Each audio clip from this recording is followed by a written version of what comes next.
आप सबों को जय मसीह की। परमेश्वर पिता का धन्यवाद करते हुए एक बार फिर से हम आज के इस सुंदर दिन के लिए धन्यवाद दें और एक बार फिर से हम परमेश्वर के चरणों के पास जाएंगे, परमेश्वर के वचन को सीखेंगे। बीते 3 दिनों में हमने लगातार 3 वाणियों पर चर्चा की, हमने उसका मनन किया और हमने उन 3 वाणियों के द्वारा आशीष को भी पाया। आज हम चौथी वाणी के द्वारा परमेश्वर की आशीष को पाएंगे और आने वाले दिनों में बाकी की वाणियों को भी इसी तरह मनन करेंगे और परमेश्वर की उन सारी आशीषों को पाएंगे जो उन वाणियों के द्वारा हमारे जीवन में आने वाली है। हम परमेश्वर पिता का धन्यवाद देते हैं। इस समय हम प्रार्थना करेंगे और प्रार्थना के साथ हम चौथी वाणी की ओर जाएंगे।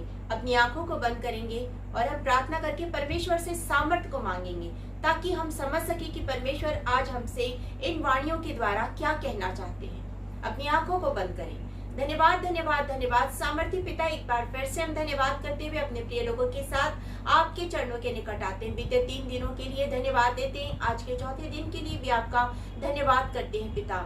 राजाओं के राजा, प्रभुओं के प्रभु, सर्वशक्तिमान परमेश्वर, हम प्रार्थना करते हैं अपनी सामर्थ्य से हमें भर दीजिए कि आपके वचन को हम सीख सके, समझ सके और दयालु पिता अपने जीवन में उसको इम्प्लीमेंट कर सके पिता। हम प्रार्थना करते हैं इस समय मैं अपने आप को शुभ करती हूँ, पवित्र आत्मा की सामर्थ्य से मुझे भरकर मेरा उपयोग कीजिए। धन्यवाद के साथ ये प्रार्थना उद्धारकर्ता प्यारे यीशु मसीह के नाम से मांगते, सुनिए, ग्रहण कीजिए, आमीन। चौथी वाणी पाई जाती है जो प्रभु यीशु मसीह ने क्रूस पर से कही थी। मत्ती रचित सुसमाचार और उसका 27वां अध्याय, मैथ्यू चैप्टर 27 और वर्स है 46। यहाँ पर इस तरह लिखा है, तीसरे पहर के निकट यीशु ने बड़े शब्द से पुकार कर कहा, एली एली लमा शबक्तनी, अर्थात हे मेरे परमेश्वर तूने मुझे क्यों छोड़ दिया।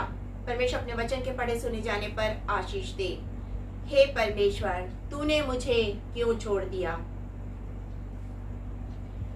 परमेश्वर, महान परमेश्वर जिसने आदम और हवा को अपने स्वरूप में बनाया, वो महान परमेश्वर जो ठंडे समय में आदम और हवा से मिलने के लिए आता था। उत्पत्ति और हम उसके 3रे अध्याय को जब पढ़ते हैं तो हम पाते हैं कि उस वहां पे वचन में लिखा है कि परमेश्वर दिन के ठंडे पहर में आदम और हवा से मिलने आता था और वो उस दिन भी आया मिलने।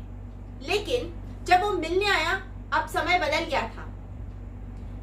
जब हम पहले देखें, जब मिलने आता था पहले, तो आदम और हवा दोनों पवित्र थे, शुद्ध थे, परमेश्वर के उसी स्वरूप में थे जिसमें परमेश्वर ने उन्हें बनाया और रखा था।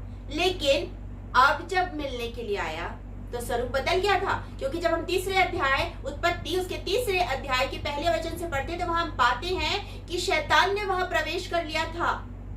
शैतान ने वहां जब प्रवेश किया तो मनुष्य के जीवन में पाप आ गया। मनुष्य ने पाप किया, परमेश्वर की आज्ञा को तोड़कर पाप किया और जब वो पाप किया तो वो शाप का भी भागी हुआ, दंड का भी भागी हुआ, मृत्यु का भी भागी हुआ। पाप अंधकार को ले आया। वो तो परमेश्वर का आमने सामने दर्शन करता था, परमेश्वर से बातचीत करता था, लेकिन अब वो पाप के कारण दूरी आ गई थी, वो अंधकार बीच में आ गया था। मनुष्य छिप गया। परमेश्वर पुकारा, आदम आदम तू कहाँ है। मनुष्य छिप गया है क्योंकि पाप के अंधकार ने उसे छिपा दिया है। मनुष्य छिप गया है और ऐसे समय में उसे उस जगह को छोड़ना पड़ा जहां परमेश्वर ने उसे रखा था। उस पवित्र स्थान को उसे छोड़ना पड़ा और वो एक शाप को लेकर के संसार में आ गया। इस पृथ्वी पर अब वो काम करने लगा। अब वो सारे शाप उसके जीवन में आ गए थे, वो पाप आ गया था। और जब हम आगे देखते हैं कैन और हाबिल के बारे में तो वहां पे लिखा हुआ है, परमेश्वर कहता है 4थे अध्याय को जब हम पढ़ते हैं, उत्पत्ति के 4थे अध्याय को, तो वहां हम पढ़ते हैं कि परमेश्वर कहता है पाप द्वार ही पर छिपा हुआ है। वो पाप आ गया था, वो अंधकार आ गया था और परमेश्वर से दूरी आ गई थी। परमेश्वर से दूरी आ गई थी। इसी दूरी को कम करने, इसी पाप से मनुष्य को परमेश्वर की ओर ले जाने के लिए यीशु मसीह संसार में आया, मनुष्य के स्वरूप में आया, इस संसार में पूर्ण मनुष्यत्व में आया इस संसार में। और जब वो आया तो उसने आकर के मनुष्य को स्वतंत्र करने का उपाय किया। वचन कहता है सत्य तुम्हें स्वतंत्र करेगा, सत्य तुम्हें स्वतंत्र करेगा। जब हम यूहन्ना रचित सुसमाचार को पढ़ते हैं तो हम पाते हैं कि वहां पर लिखा हुआ है क्या है, वो मार्ग है, वो सत्य है, वो जीवन है, वो पुनरुत्थान और जीवन है, वो मार्ग है, वो सत्य है, वो जीवन। जब हम 14 चैप्टर को पढ़ते हैं यूहन्ना रचित सुसमाचार, उसके 14 चैप्टर को पढ़ते हैं तो हम पाते हैं वहां यीशु मसीह खुद ही कह रहे हैं कि मैं मार्ग हूं, मैं सत्य हूं, मैं जीवन हूं। वो मार्ग, वो सत्य, वो जीवन हमारे लिए आया। हम जो भटक गए थे, हम जो उसकी भटकी हुई भेड़ थे, उसके मार्ग में आ सके, उसके राज्य में प्रवेश कर सके। और उसके राज्य में हम इस तरह से प्रवेश नहीं कर सकते क्योंकि हमारे जीवन में पाप का अंधकार है, पाप के अंधकार के साथ हम प्रवेश नहीं कर सकते थे। ऐसे समय में वो हमारे लिए इस संसार में आया। और यूहन्ना रचित सुसमाचार और उसके पहले अध्याय और उसके 29 वर्ष को पढ़ेंगे और 36 वर्ष को पढ़ेंगे तो हम पाएंगे वहां यूहन्ना कह रहा है ये देखो परमेश्वर का मेमना, वो परमेश्वर का मेमना बनकर इस संसार में आया कि मेरे और आपके पापों के लिए अपने आप का बलिदान करे। वो इसलिए संसार में आए कि उसके बाहर हुए लहू से हम धोए जाएं, हम शुद्ध हो जाएं, हमें श्वेत वस्त्र पहनाने के लिए वो इस संसार में आया। और आज जब हम पढ़ रहे हैं इस चौथी वाणी को तो हमने देखा कि उसमें लिखा है कि अंधकार छा गया। क्यों अंधकार छा गया? ऐसा क्या हुआ? ऐसा इसलिए हुआ क्योंकि हमारा उद्धारकर्ता प्रभु यीशु मसीह हमारे पापों को अपने ऊपर ले लिया। वो पापी नहीं है, वो निर्दोष मेमना है जो जगत का पाप उठाने के लिए आया। वो निर्दोष मेमना हमारे पापों को अपने ऊपर लेकर के उस क्रूस पर बलिदान होने के लिए खड़ा है। वो पाप बन गया और परमेश्वर पाप बर्दाश्त नहीं कर सकता है, वो अंधकार बर्दाश्त नहीं कर सकता है, वो पाप बिल्कुल बर्दाश्त नहीं कर सकता है। वो पवित्र, अति पवित्र, महापवित्र परमेश्वर है। पवित्र परमेश्वर पाप को बर्दाश्त नहीं कर सकता है। यीशु मसीह कौन है? यीशु मसीह ने तो स्वयं कहा है। जब आप यूहन्ना और उसके 8वें अध्याय और उसके 12 वचन को पढ़ेंगे तो वहां पर लिखा है यीशु मसीह ने कहा है मैं जगत की ज्योति हूँ। वो जगत की ज्योति है और उसने अपनी ज्योति हमें दी और हमें देकर अपनी ज्योति देकर कहा। जब हम मत्ती रचित सुसमाचार और उसके 5वें अध्याय को पढ़ते हैं, मत्ती रचित सुसमाचार और जब हम उसके 5वें अध्याय को पढ़ते हैं तो हम क्या पाते हैं? हम पाते हैं उसमें वो कहता है तुम जगत की ज्योति हो। वो हमसे कहता है तुम जगत की ज्योति हो। वो जगत की ज्योति है, उसने हमें अपनी ज्योति दी। 5 और 14 में लिखा है, जब आप उसको पूरा पढ़ेंगे उसे पाएंगे, उसके धन्य वचन है और उसने लिखा है, उसने कहा है कि तुम जगत की ज्योति है। वो जो हमें ज्योति देने वाला आज वो पाप, हमारे पापों को उठा के खुद पाप बन गया। और जब वो पाप बन गया तो क्या हुआ? चारों ओर अंधकार छा गया, चारों ओर अंधकार छा गया, चारों ओर अंधकार छा गया। ये तो वो परमेश्वर है, वो हमारा उद्धारकर्ता प्रभु है। जब उसने बपतिस्मा लिया, जब आप इसको पढ़ेंगे तब आप पाएंगे कि उसने जब बपतिस्मा लिया तो क्या हुआ था। मत्ती रचित सुसमाचार और उसके 3रे अध्याय को जब आप पढ़ेंगे, उसके 3रे अध्याय में उसके बारे में लिखा हुआ है। उसमें लिखा है ये मेरा प्रिय पुत्र है। मैं आपके लिए पढ़ देती हूँ उसको। 3रे अध्याय के 17 वचन में लिखा हुआ है कि यह मेरा प्रिय पुत्र है। कौन है प्रिय पुत्र? हमारा उद्धारकर्ता प्रभु यीशु मसीह, परमेश्वर का प्रिय पुत्र यहाँ पे लिखा है। और देखो यह आकाशवाणी हुई, यह मेरा प्रिय पुत्र है जिससे मैं अत्यंत प्रसन्न हूँ। उससे तो परमेश्वर अत्यंत प्रसन्न है, वो उसका प्रिय पुत्र है। परमेश्वर हमेशा उसके साथ होता है। और यीशु मसीह ने खुद कहा जिसने मुझे देखा उसने पिता को देखा। मैं पिता को दिखाने के लिए आया हूँ। मैं और पिता, जो मुझे ग्रहण करेगा मैं और पिता उसके साथ रहेंगे। यीशु मसीह ने कहा इस बात को। लेकिन आज ऐसा क्या? आज ऐसे क्या कि परमेश्वर ने उसे छोड़ दिया और आज यीशु मसीह को कहना पड़ा है मेरे परमेश्वर, हे मेरे परमेश्वर, तूने मुझे क्यों छोड़ दिया? इसलिए छोड़ दिया कि उसने हमारे पापों को ले लिया। वो अब पूर्ण मनुष्यत्व में आ गया।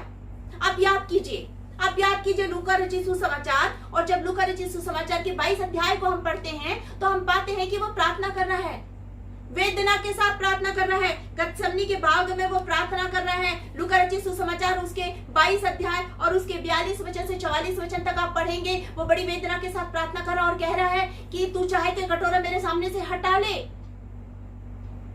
मगर मेरी नहीं तेरी इच्छा पूरी हो। उसने ये भी कहा मेरी नहीं तेरी इच्छा पूरी हो। और उसकी क्या इच्छा थी? परमेश्वर की क्या इच्छा थी? मनुष्य को बचाने की इच्छा थी। और मनुष्य को बचाने के लिए ही परमेश्वर ने अपने इकलौते बेटे को इस संसार में भेजा। मनुष्य तो पाप में मर रहा था, मनुष्य तो अंधकार की शक्तियों के अधीन हो गया था, मृत्यु के देश में रहने लगा था। उसे उस देश से निकालने के लिए उसने अपने इकलौता पुत्र इस संसार में भेजा। और जब वो इकलौता पुत्र इस संसार में आया तो उसने हमारे पापों को अपने ऊपर उठा लिया और वो पाप बनकर आज क्रूस की मृत्यु को सह रहा है। उसने हमारे लिए कोड़े खाए, उसने हमारे लिए कांटों का ताज पहना। ये चीज परमेश्वर से बर्दाश्त नहीं हुई। और जब आप भजन संहिता और उसके 18 अध्याय को पढ़ेंगे, आप 18 अध्याय के जब 4 वचन से लेकर के 4 से लेकर 11 तक पढ़ेंगे तो आप पाएंगे वहां पर परमेश्वर स्वयं भी स्वर्ग से उतर कर आ गया। वहां पर लिखा हुआ है परमेश्वर स्वयं स्वर्ग से उतर कर आ गया। मैं आपके लिए इस वचन को अवश्य पढ़ूंगी। यहाँ पर इस तरह से लिखा हुआ है, भजन संहिता 18 अध्याय 4 वचन से लिखा है, मृत्यु की रस्सियों में मैं चारों ओर घिर गया और अधर्म की बाढ़ ने मुझको भयभीत कर दिया। 4 वचन में कहता है। और उसके बाद जब हम आगे देखते हैं 9 वचन में तो हम पाते हैं वह स्वर्ग को नीचे झुकाकर उतर आया और उसके पांवों तले घोर अंधकार था। वह करूब पर सवार होकर उड़ा, वरन पवन के पंखों पर सवारी करके वेग से उड़ा। उसने अंधियारे को अपने छिपने का स्थान और चारों ओर मेघों के अंधकार और आकाश की काली घटाओं का मंडप बनाया। वो वहां उतर कर आया, हमारा परमेश्वर स्वर्ग से उतर कर आया बेटे की पुकार सुनकर। लेकिन वो हम उसे देख नहीं सकते थे। यहां तक प्रभु यीशु मसीह स्वयं उसे देख नहीं सकते थे, क्योंकि वचन कहता है परमेश्वर पवित्र परमेश्वर है। परमेश्वर पवित्र परमेश्वर है। उसने मूसा से भी यही कहा, तू मुझे देख नहीं सकता है। जब मूसा ने कहा मुझे अपना तेज दिखा, जब मूसा ने कहा मुझे अपना तेज दिखा, तो आप देखिए वचन क्या कहता है। निर्गमन और उसके 33 अध्याय और उसके 20 वचन में लिखा हुआ है कि मूसा को उसने क्या कहा कि तू मुझे देख नहीं सकता है, यदि तू मुझे देखेगा तो भस्म हो जाएगा, यदि तू मुझे देखेगा तो भस्म हो जाएगा। यहाँ पे लिखा है, फिर उसने कहा तू मेरे मुख का दर्शन नहीं कर सकता, क्योंकि मनुष्य मेरे मुख का दर्शन करके जीवित नहीं रह सकता। मनुष्य मेरे मुख का दर्शन करके जीवित नहीं रह सकता। और इस समय यीशु मसीह पूर्ण मनुष्यत्व में है, पूर्ण मनुष्यत्व में है। वो उस वेदना को सह रहे हैं, उसके शरीर से खून की धारा बह रही है, वो उस दुख में है, वो उस तकलीफ में है, वो चिल्ला रहे हैं, वो रो रहे हैं, वो दुखी हैं।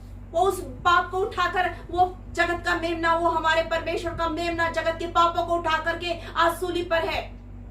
ऐसे समय में वो परमेश्वर का दर्शन नहीं कर सकता है। तब परमेश्वर उन काली घटाओं में होकर वहां आया। परमेश्वर उस वेदना को सुना, स्वर्ग से उतर कर आया। ये मैं नहीं कहती, वचन कहता है। भजन संहिता की पुस्तक उसका 18 अध्याय यही बताता है कि वो स्वर्ग से उतर कर आया।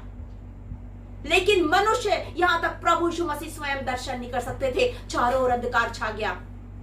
कैसे एक माता, कैसे एक पिता अपने बच्चे को तकलीफ में देख सकते हैं? नहीं देख सकते, नहीं देख सकते हैं। माता और पिता अपने बच्चे को छोड़ नहीं सकते, तो हमारा तो परमेश्वर तो महान परमेश्वर है। ऐसे कैसे छोड़ देगा? ऐसे कैसे अपने बेटे को छोड़ देगा? ऐसे कैसे मुझे और आपको पाप में पड़ा हुआ छोड़ देगा? इसीलिए तो उसने ये उपाय किया, इसीलिए तो वो वहां पर यीशु मसीह को उसने भेजा। और आज यीशु मसीह हमारे पापों को लेकर के वहां पर बलिदान हो रहा है। और जब वो बलिदान हो रहा है हमारे पापों के बदले, हमारे लिए दंड के बदले, हमारे शापों के बदले, वहां जब वो बलिदान हो रहा है, हमारे रोगों को, हमारी बीमारियों को, हमारी तकलीफों को, सबको उठाकर आज जब वो बलिदान हो रहा है, वो पाप बन गया, वो पाप बन गया। और अब परमेश्वर को पुकार रहा है, हे परमेश्वर, हे परमेश्वर, तूने मुझे क्यों छोड़ दिया? यदि हमें परमेश्वर छोड़ दे, हम एक पल भी जिंदा नहीं रह सकते। ये तो हमारा यीशु मसीह है जो हमारे लिए वहां खड़ा है और कहता है मेरी बेटी को तू थामे रख। और हमारा परमेश्वर तो इतना महान है, उसने अपने हथेली पर हमारे चित्र को बनाया है, जिसे वह निरंतर निहारता रहता है। हम तो अंधकार में थे, हम तो पाप में थे, हम तो अधर्म में थे, हम तो पापी थे। तभी तो हमारे लिए यीशु मसीह संसार में आया, तभी तो हमारे लिए यीशु मसीह ने अपनी जान दी कि मैं और आप बच जाएं, मैं और आप बच जाएं। और हमें कभी ये बोलना ना पड़े, हे पिता तुमने क्यों छोड़ा, हे प्रभु क्यों छोड़ा। हमारा परमेश्वर हमें कभी नहीं छोड़ता, हमारा पिता हमें कभी नहीं छोड़ता। हम उसका हाथ छुड़ाकर भागते हैं, क्योंकि हमारे लिए हमारा उद्धार करता उस अंधकार में जाकर हमारे लिए ज्योति बना, कि हमें उस अंधकार से बाहर निकाल कर लाए, हमें उस मृत्यु से बाहर निकाल कर आए, हमें वो जीवन दे। वो इसीलिए इस संसार में आया, वो इसीलिए इस संसार में आया। महान परमेश्वर है, दयालु परमेश्वर है, हर समय मौका देता है। आज भी वो मौका दे रहा है, आज भी वो हमें पुकार रहा है, आज भी वो हमें पुकार रहा है। क्या हम उसकी पुकार को सुन रहे हैं? क्या हम उसकी उस आवाज को सुन रहे हैं? यदि हम सुन रहे हैं, इस समय हम अपनी आंखों को बंद करेंगे और परमेश्वर से धन्यवाद देके कहेंगे, महान परमेश्वर, तूने हमारे लिए अपनी जान दी, हमारे लिए तू पाप बना, हमारे लिए तूने कोड़े खाए, हमारे लिए तूने क्रूस की मृत्यु सही, हमारे लिए परमेश्वर से वो दूरी को सहा, वो परमेश्वर से दूर हो गया। उस वक्त उस क्रूस के समय में, जब उसकी क्रूस की मृत्यु के समय वो परमेश्वर से दूर हो गया था, तभी तो वो कह रहा है, ये पहला अवसर था जब वो परमेश्वर से दूर हो गया था। उसकी फेलोशिप वहां पर टूट गई थी, ताकि मेरी और आपकी फेलोशिप उसके साथ जुड़ जाए, ताकि मैं और आप उस दूरी को बंद कर कम कर सके, उसके नजदीक आ सके। इसीलिए वो वहां पर परमेश्वर से दूर हुआ कि हम परमेश्वर के पास जा सके, वो हमें परमेश्वर के पास ले जा सके। क्या आप तैयार हैं? क्या आप तैयार हैं? यदि तैयार है, आइए हम अपनी आंखों को बंद करेंगे और परमेश्वर से कहेंगे, परमेश्वर तेरा धन्यवाद कि तूने टूटे हुए संबंधों को वापस जोड़ा, हम तेरे पास आ सके, तेरे चरणों के पास आ सके। धन्यवाद, धन्यवाद, धन्यवाद। राजाओं के राजा, प्रभुओं के प्रभु, सर्वशक्तिमान पिता, हम आपका धन्यवाद करते हैं। आप महान परमेश्वर है, आप महान परमेश्वर, आपने हमारे लिए उपाय किया पिता। जो दूरी हमारी आ गई थी, हम जो आपसे दूर हो गए थे, उस दूरी को कम करने के लिए आपने हमारे लिए अपने इकलौते बेटे को इस संसार में भेजा कि उसने हमें वापस आपकी नजदीकी में लाया। आपका धन्यवाद करते हैं पिता। धन्यवाद देते आज के वचन के लिए पिता परमेश्वर। मैंने अपने आप को सुनने के, आपने मुझे आत्मा की सामर्थ्य से भरा। आपका धन्यवाद करते। इस समय जितने भी लोग सुन रहे हैं, वो यदि दुख में है, परेशानी में है, रोग में है, पीड़ा में है, तकलीफ में, वो सारी तकलीफ, रोग, पीड़ा सब कुछ दूर कीजिए। हर एक के शोक को आप आनंद में बदल डालिए पिता। हम आपका धन्यवाद करते राजा, आपने हमारी प्रार्थना सुनी। इस विनती को उद्धार करता प्यारे यीशु मसीह के मधुर मीठे सामर्थी नाम से मांगते सुनिए और ग्रहण कीजिए। आमीन। एक बार फिर से आप सबों को जय मसीह की।